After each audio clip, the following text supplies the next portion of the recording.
बिस्मिल्लाहिर्रहमानिर्रहीम। Fundamental principle of organic chemistry के chapter में एक बार फिर से खुशामदीद। आज के इस लेक्चर में हम स्टडी करेंगे ऑक्टेन नंबर एंड नॉकिंग।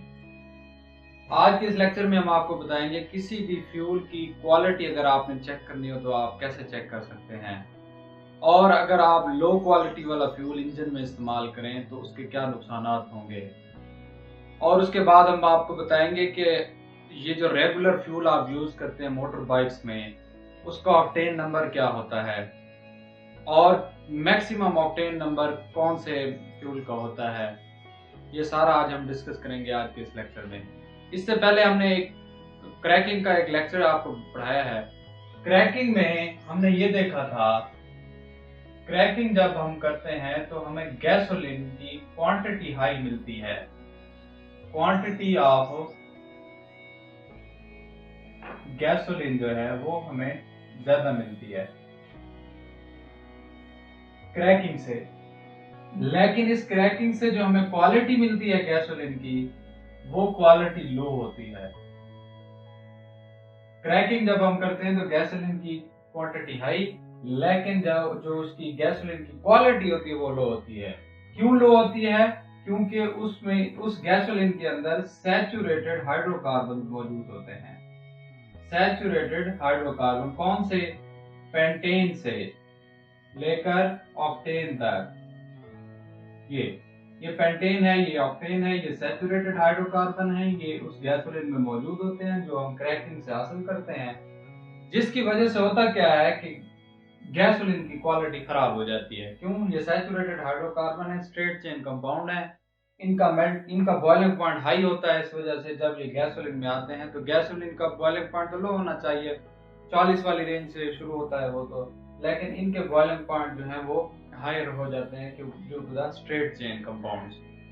तो आज के लेक्चर में हम ये पढ़ेंगे कि गैसोलीन की क्वालिटी अगर आपने चेक करनी हो तो कैसे करेंगे। गैसोलीन की आपने अगर क्वालिटी चेक करनी है तो आप उसका ऑक्टेन नंबर चेक करेंगे। किसी भी गैसोलीन का ऑक्टेन नंबर चेक करने से आप उसकी क्वालिटी बता सकते हैं। तो ऑक्टेन नंबर क्या होता है? The percentage by volume, percentage by volume, volume के लिहाज से परसेंटेज होती है किस चीज की? Of isooctane, isooctane and n-heptane in a fuel. किसी भी फ्यूल में आइसोऑक्टेन और एनहेप्टेन परसेंटेज बाय वॉल्यूम के हिसाब से कितना मौजूद है, वो चीज हमें बताएगी कि उस फ्यूल की क्वालिटी क्या है। आइसोऑक्टेन का पहले हम फार्मूला देखते हैं, फिर एनहेप्टेन का, और उसके बाद हम डिस्कस करते हैं। आइसोऑक्टेन जिसका फार्मूला 5 कार्बन की चेन, दूसरी कार्बन पर 2 मिथाइल ग्रुप और चौथी कार्बन पर 1 मिथाइल ग्रुप। बाकी वैलेंसीज आप हाइड्रोजन से पूरी कर दें, CH2 CH3। इसका नाम है 2,2,4 ट्राई मिथाइल पेंटेन। अगर आप नंबरिंग करें तो 1 2 3 4 5। दूसरी कार्बन पर 2 मिथाइल ग्रुप है और चौथी कार्बन पर 1 मिथाइल ग्रुप है। इसका कॉमन नेम अगर आप देखें तो वो होता है आइसोऑक्टेन, लेकिन इसका आप आईयूपैक नेम देखें तो 2,2,4 ट्राई मिथाइल पेंटेन, ये इसका आईयूपैक नेम है। इसको नाम कैसे देते हैं ये हम आपको सिखाएंगे नॉमेनक्लेचर में। दूसरी कार्बन पे ऊपर 2 मिथाइल ग्रुप मौजूद है, इसलिए नंबर रिपीट किया। चौथी कार्बन के ऊपर 1 मिथाइल, तो टोटल 3 मिथाइल ग्रुप मौजूद हैं, इसलिए हमने इसे ट्राई मिथाइल कहा। और 5 कार्बन की चेन है तो हमने इसको फिर नेम दे दिया पेंटेन, और कॉमन नाम इसका है आइसोऑक्टेन। और उसके अलावा एक और हमारे पास है एनहेप्टेन। हेप्टा 7 को कहते हैं, इसमें 7 कार्बन की चेन होगी, स्ट्रेट चेन, 5 6 और 7। बाकी वैलेंसीज आपने हाइड्रोजन से पूरी कर देनी है। ये इसका नाम है एनहेप्टेन। अब किसी भी फ्यूल में इन दोनों की परसेंटेज चेक की जाती है। याद रहे ये जो आइसोऑक्टेन है इसे हम ऑक्टेन नंबर देते हैं, अलॉट करते हैं ऑक्टेन नंबर 100। और ये जो एनहेप्टेन है इसको हम ऑक्टेन नंबर अलॉट करते हैं वो 0। ठीक है। अब एक फ्यूल है हमारे पास जिसका ऑक्टेन नंबर, फॉर एग्जांपल हमारे पास एक फ्यूल है जिसका ऑक्टेन नंबर 80 है, 80 है उसका ऑक्टेन नंबर। तो इसका क्या मतलब है 80 है? उसका मतलब ये है कि 80% उसमें आइसोक्टेन है और 20% उसमें एनहेप्टेन है। यानी जितना किसी फ्यूल के अंदर आइसोक्टेन की परसेंटेज ज्यादा होगी उतना उस फ्यूल की क्वालिटी हाई होगी। वजह क्योंकि उसका ऑक्टेन नंबर हाई हो जाएगा। और जितना किसी फ्यूल के अंदर एनहेप्टेन की परसेंटेज ज्यादा होगी उतना उस फ्यूल की क्वालिटी लो होती जाएगी। यानी अगर आपने किसी अच्छी क्वालिटी का फ्यूल लेना है तो उसका ऑक्टेन नंबर चेक करें। ऑक्टेन नंबर हाई होगा तो फ्यूल की क्वालिटी अच्छी होगी। अब ऑक्टेन नंबर हाई कैसे होता है? अगर उसमें परसेंटेज ऑफ आइसोक्टेन ज्यादा हो और एनहेप्टेन की परसेंटेज कम से कम हो तो उसका ऑक्टेन नंबर हाई होता है। इसी तरह एक फ्यूल है हमारे पास जिसका ऑक्टेन नंबर 90 है, तो उसमें 90% आइसोक्टेन होगा और 10% एनहेप्टेन होगा। ये फ्यूल जो है और अच्छी क्वालिटी का हो जाएगा किस वाले से? जिसका ऑक्टेन नंबर 80 है। इसी तरह किसी फ्यूल का ऑक्टेन नंबर अगर 100 है तो 100 वाले में 100% आइसोक्टेन होगा और 0% जो है एनहेप्टेन होगा। इन तीनों में से कौन सा फ्यूल अच्छी क्वालिटी का होगा? फिर जाहिर सी बात है जिसका ऑक्टेन नंबर ज्यादा है, 100 है, वो फ्यूल अच्छी क्वालिटी का होगा। जिसका ऑक्टेन नंबर लो है वो फ्यूल लो क्वालिटी का होगा। तो अगर आपने चेक करना है कि फ्यूल की क्वालिटी हाई है या लो है तो आप उसका ऑक्टेन नंबर चेक करें। ऑक्टेन नंबर चेक करने से आपको फ्यूल की क्वालिटी का पता चल जाएगा। अब ऑक्टेन नंबर किस चीज के ऊपर डिपेंड करता है फ्यूल में? वो दो चीजों पे, आइसोक्टेन और एनहेप्टेन। आइसोक्टेन को हम ऑक्टेन नंबर जनरली अलॉट करते हैं 100 और जो ये है इसे हम ऑक्टेन नंबर जनरली अलॉट करते हैं 0 का। जितना किसी फ्यूल में आइसोक्टेन ज्यादा होगा उतना उस फ्यूल की क्वालिटी अच्छी होगी। जितना किसी फ्यूल में एनहेप्टेन ज्यादा होगा उतने उस फ्यूल की क्वालिटी लो हो जाएगी एंड वाइस वर्सा। अब अगर किसी फ्यूल में एनहेप्टेन कम है फिर भी वो फ्यूल अच्छी क्वालिटी का होगा, जाहिर सी बात है। और जितना जिस फ्यूल में आइसोक्टेन कम है फिर फ्यूल की क्वालिटी लो हो जाएगी उतनी। यानी इन दोनों का आपने रिलेशनशिप चेक करना है। आइसोक्टेन ऑक्टेन नंबर के डायरेक्टली प्रोपोर्शनल है और एनहेप्टेन ऑक्टेन नंबर के इनवर्सली प्रोपोर्शनल है। डायरेक्टली प्रोपोर्शनल से क्या मुराद? आप octane number is directly proportional to the isooctane percentage। Isooctane की परसेंटेज जितनी ज्यादा होगी फ्यूल के अंदर उसका ऑक्टेन नंबर उतना हाई होगा। और ऑक्टेन नंबर इनवर्सली प्रोपोर्शनल होता है किसके? एनहेप्टेन के। जितना किसी फ्यूल में एनहेप्टेन की परसेंटेज ज्यादा होगी उतना उसका ऑक्टेन नंबर कम हो जाएगा। तो ओवरऑल किसी भी फ्यूल का ऑक्टेन नंबर हम दो चीजों से चेक कर सकते हैं, percentage of isooctane and n-heptane. अब रेगुलर फ्यूल जो आप मोटर बाइक्स में इस्तेमाल करते हैं उसका ऑक्टेन नंबर क्या होता है? उसका ऑक्टेन नंबर इतने अच्छी क्वालिटी वाले फ्यूल नहीं होते, तो मैक्सिमम उसका octane number regular motor bikes में जो हम फ्यूल यूज करते हैं उसका ऑक्टेन नंबर, रेगुलर फ्यूल, उसका ऑक्टेन नंबर 74 होता है। ये जो हम गाड़ियों में इस्तेमाल करते हैं उसका ऑक्टेन नंबर 74 होता है। यानी इसमें 74% जो है आइसोक्टेन होगी और 26% इसमें एनहेप्टेन होती है। और इसके अलावा और भी कोई केमिकल्स हो सकते हैं, सल्फर के कंपाउंड हो सकते हैं। तो ये है जी ऑक्टेन नंबर। अगर आप किसी ऑक्टेन लो ऑक्टेन वाला फ्यूल किसी गाड़ी में जला दें तो उसका नुकसान क्या होगा और इंजन की एफिशिएंसी पर क्या असर पड़ेगा? तो ऑक्टेन नंबर अगर आप लो रखें किसी फ्यूल का और उसे आप इंजन में काफी अरसे तक चलाते रहें तो इंजन में एक चीज प्रोड्यूस हो जाती है, नॉकिंग। वो नॉकिंग क्या चीज है उसको हम डिस्कस करते हैं। अब हम डिस्कस करते हैं नॉकिंग को। जब आप किसी लो क्वालिटी वाला फ्यूल इंजन में जलाएंगे जिसका ऑक्टेन नंबर लो होगा, जाहिर सी बात है तो इंजन की एफिशिएंसी पर क्या असर पड़ेगा, और इंजन एक किस्म की शार्प मेटालिक साउंड जनरेट करेगा जिसे हम नॉकिंग कहेंगे। नॉकिंग को फिर हम कैसे डिफाइन कर सकते हैं?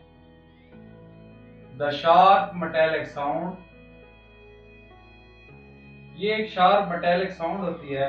जिस तरह आप किसी मेटल के ऊपर हैमर से जरब लगाएं तो जो आवाज पैदा होती है वो शार्प मेटालिक साउंड होती है।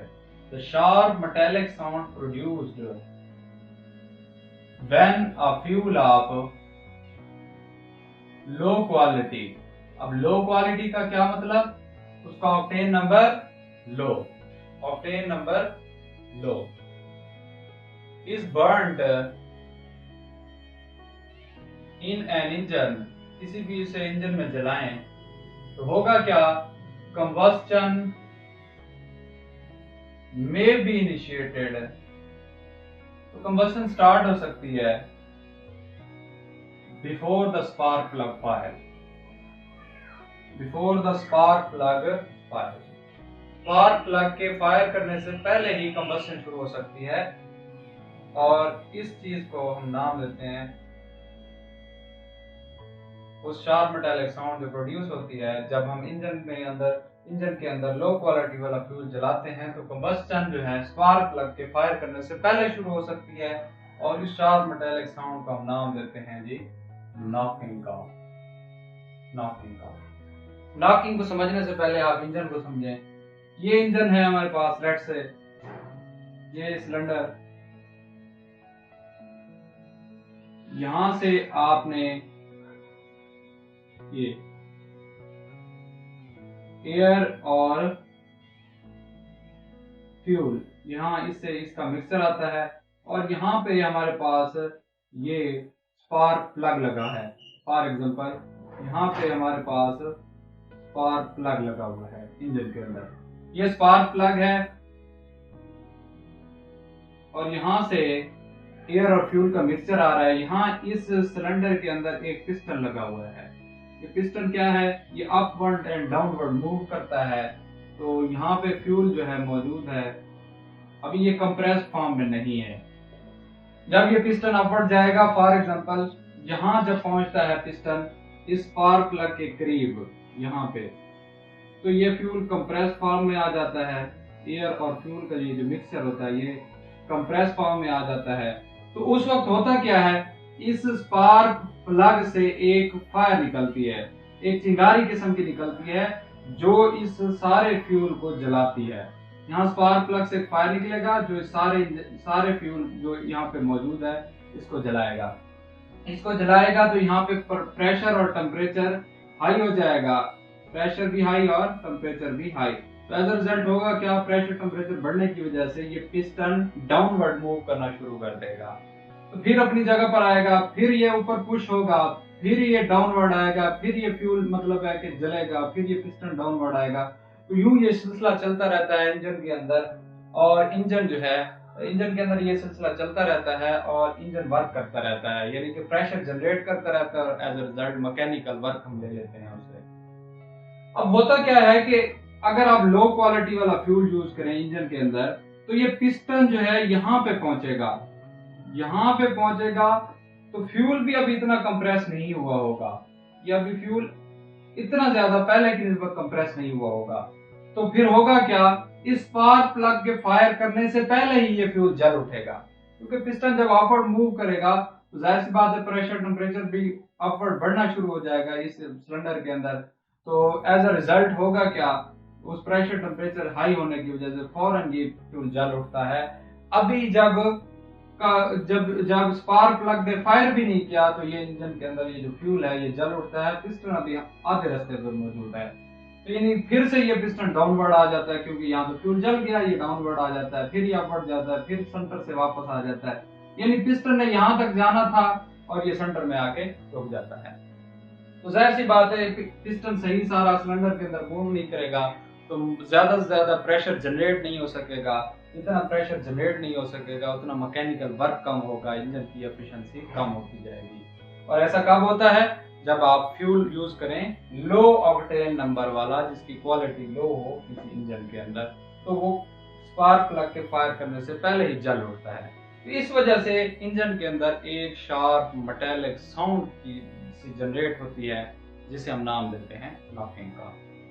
तो अब आप गौर से देखें डेफिनेशन को।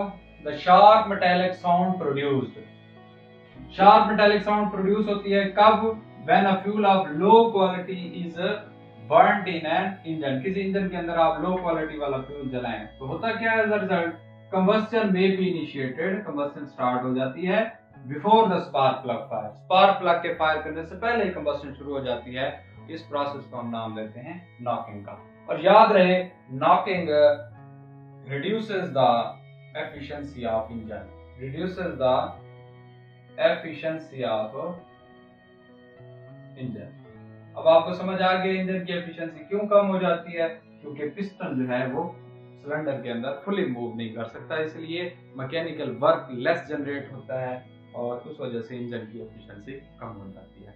तो ये था आज का हमारा लेक्चर, जिसमें हमने आपको ऑक्टेन नंबर और फ्यूल की क्वालिटी के बारे को चेक करने के बारे में बताया, और अगर आप लो क्वालिटी वाला फ्यूल यूज करें हम इंजन के अंदर तो उसका नुकसान क्या होगा। नेक्स्ट लेक्चर में हम आपको बताएंगे कि ऑक्टेन नंबर को अगर आपने इंप्रूव करना है, फ्यूल की क्वालिटी को बढ़ाना है, तो आप किस तरह बढ़ा सकते हैं। उसके लिए तरीकेकार जो है हम नेक्स्ट लेक्चर में डिस्कस करेंगे। और मैं आपको ये भी बताऊंगा कि कोई ऐसा फ्यूल है जिसका ऑक्टेन नंबर 100 से ज्यादा हो, यानी कि 100 से ज्यादा हो, तो वो सारा हम इंशाल्लाह नेक्स्ट लेक्चर में डिस्कस करेंगे।